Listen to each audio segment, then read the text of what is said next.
Today we are going to study about biological classification. Student, already we are discussing about the unit 1, that is diversity in living world, and our chapter is biological classification. So student, as we have discussed in our earlier chapter that there is a need to classify the whole living world so that we can identify them easily. And for this, the various scientists, naturalists came and they have given their views on dividing them into different categories, or they have shared their views for classifying them into different taxas. So here first of all, let's see that what is biological classification. Students, it is, if we define it in biological language, it is a scientific way of orderly arrangement of organism. Orderly arrangement means they are arranged in a certain order, in some certain manner, that they are not show any jumbling. It should be step by step into different groups or category on the basis of their, what is the basis of classification? That is on the basis of their similarities and differences in their observable fundamental characters. So simply we can say that the scientists have defined biological classification in their scientific way of step by step arranging the organism into different groups on the basis of their similarities and differences in their observable fundamental characters. Now students, today in this topic, firstly we will discuss what are the different principles or systems of classification. It is based on three main principal systems by which the scientists have classified them biologically. First system is artificial system of classification. Second one is natural system of classification. And the third one is based on phylogenetic system of classification.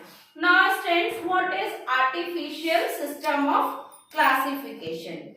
Here we can say that artificial means that it is based on few external morphological characters which is seen by outside of that organism, and they do not show any kind of phylogenetic relationship or evolutionary relationship. So firstly, this system was developed by Theodore Frost.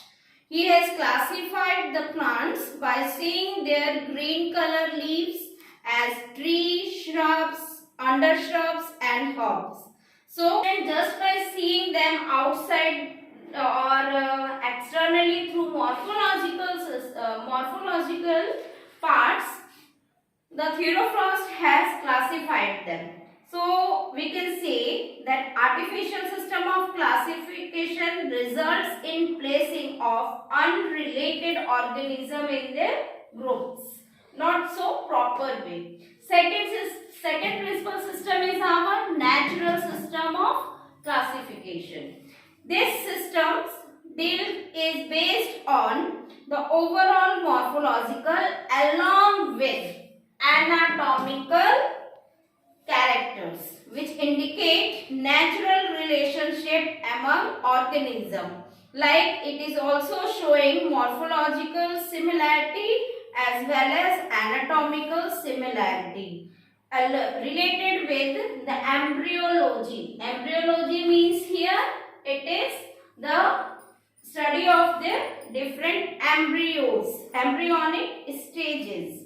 So by those one, it is showing us the system of classification, but again it is not showing a kind of evolutionary link between the organism. So artificial system is only based on morphological character, whereas natural system is based on morphological along with anatomical and embryological classification. So it was, students, firstly introduced by George Bentham and J.D. Hooker, who gave the importance to the natural system of classification of angiosperms. Now, it has provided us a little bit chance to place unrelated organisms in a group. Now, the third system of classification is, third principal system of classification is phylogenetic system. This phylogenetic system of classification deals with the evolutionary relationship, means some linkage between the organism. So, we can say that it is based on evolutionary descent of a group of an organism. In this system, organism belongs to the same taxa but to have a common ancestor, which represented in a family tree. And students, in earlier topic we have discussed about the cladogram, which is the family tree of evolutionary relationship between organism. So this was firstly introduced by John Hudson, who gave this phylogenetic system of classification on the basis of families of flowering plant. So this system also provides us the chance of placing unrelated organism into groups. So these are the systems of classification. Now we are going to discuss about the various types of classifications. So students, Aristotle, who is also known as the father of biology, has firstly introduced the idea of classification. On the basis of which there are different scientists came who gave their views and divide the whole living world into different types of classification. So here we are discussing about the types of classification. First is two kingdoms classification. Second is three kingdoms of classification. The third one is four kingdoms of classification, and the fifth one is five kingdoms of classification.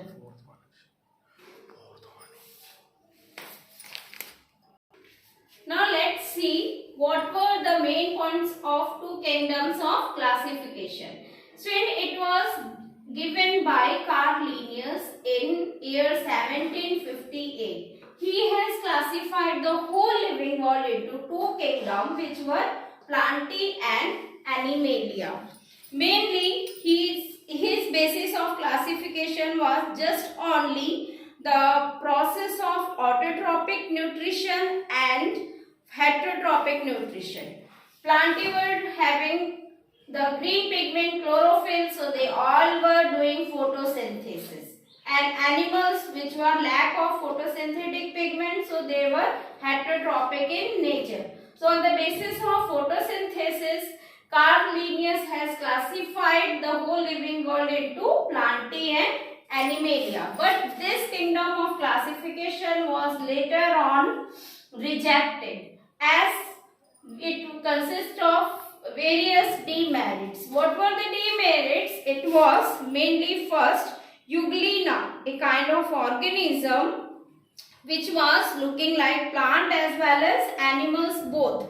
It was not placed in this classification because Euglena was having the pigmentation in its body but not present in Plantae, and it was consist of an animal body. It was not showing any locomotion, so it was neither placed in Plantae nor in Animalia. No place was given to Euglena. Second demerit was the bacteria were not matched with his two kingdoms of classification. No place for bacteria was given there.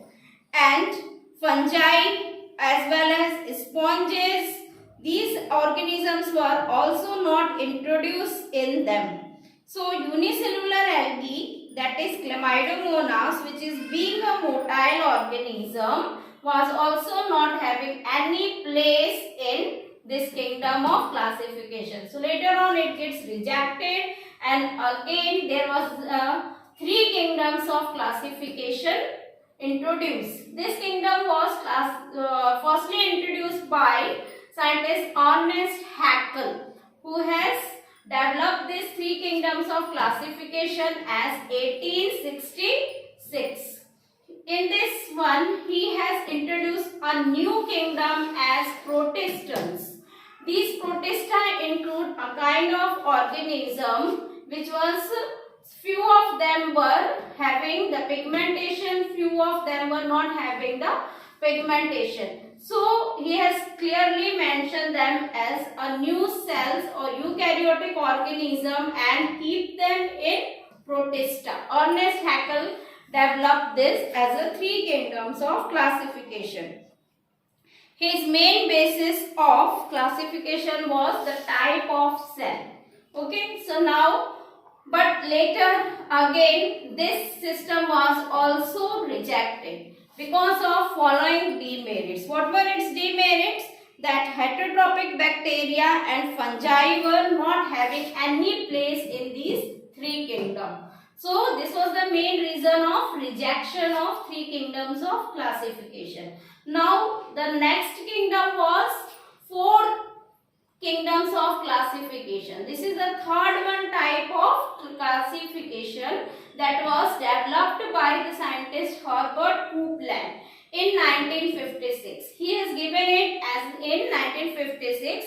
In this type of kingdom classification, he has introduced the new kingdom as Monera, and then the Protista, Plantae and Animalia were same like the three kingdoms. So his main work was focused on introducing bacteria in the living world, and he has classified them in a four kingdom. The fourth one, the new one, was introduction of Monera. So his main basis of classifying the whole organism was the introduction of bacteria in the living world. But later on again these four kingdoms of classification was also rejected, and the need of five kingdoms of classification developed, which was given by Robert Hooke Whittaker, who has given it in latestly 1969, and in this he has classified the whole kingdoms of classification into five one, because he has covered up, he has enhanced the demerits of four kingdom, which was in Ernest Haeckel as well as Herbert Copeland, who has classified the four kingdom of classification. There is no place for fungi. They have simply kept the fungi as a Plantae, which was not consist of any green pigmentation, and they were not doing the process of photosynthesis also. So this was the reason for rejection of four kingdom, which was developed, which was overcome by Robert Whittaker in 1969. So presently students, we are using this five kingdom of classification, in which Whittaker classified the whole living world into five kingdom, which were Monera, Protista, Fungi, Plantae and Animalia. This is all for today. Now in the next lecture we will discuss about these five kingdom of classification, this main five kingdom of classification, which is presently used nowadays, which is mainly based on the structure of cell, the type of organization found in organism's body, the mode of reproduction, the mode of nutrition inside the body of an organism. So these all were the basis and of five kingdoms classification, which we will discuss in our next meeting. So students, I would like to share that please write this all four kingdoms of classifications, these all four types, note down in your notebook as well. Please write down their merits and demerits and introduction of new kingdom in a proper manner. Thank you and have a nice day.